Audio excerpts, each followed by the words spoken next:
இப்ப சமீப காலமாவே வழக்கறிஞர்களுக்கு இடையே பெரிய குழப்பமா போயிட்டு இருக்க பிரச்சனை எது தெரியுங்களா? புதிதாக வந்திருக்க 3 சட்டங்களை எதிர்த்துதாங்க. அந்த பெயர்களை முதல்ல பார்க்கலாம். குற்றவியல் நடைமுறை சட்டம், பாரதிய நாகரிக சுரக்ஷா, இந்திய தண்டனை சட்டம், பாரதிய நியாய சங்கிதா, இந்திய சாட்சிய சட்டம், பாரதிய சாட்சிய அதிநியம்.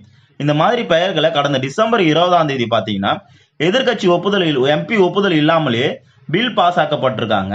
அதாவது அவங்கள சஸ்பென்ஷன் பண்ணப்பட்டு அவங்களோட ஒப்புதல் இல்லாமலே 25 டிசம்பர் அப்போ குடியரசுத் தலைவரிடம் ஒப்புதல் பெற்றிருக்காங்க மத்திய அரசாங்கம்.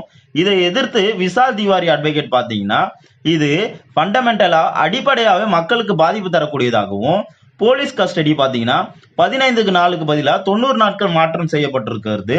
சித்திரவதைகள் அதிக அளவில் இருக்குன்ற காரணத்தினாலையும் கேஸ் ஃபைல் பண்ணியிருக்காருங்க. மக்களுக்கான சட்டம் வழக்கறிஞருக்கே சர்ச்சையா இருக்கும்போது இது மக்களுக்கு எந்த விதத்துல சரியா இருக்கும்னு எனக்கு தெரியல. இதை பத்தி நீங்க என்ன நினைக்கிறீங்க? கமெண்ட்ல சொல்லுங்க ஃப்ரெண்ட்ஸ்.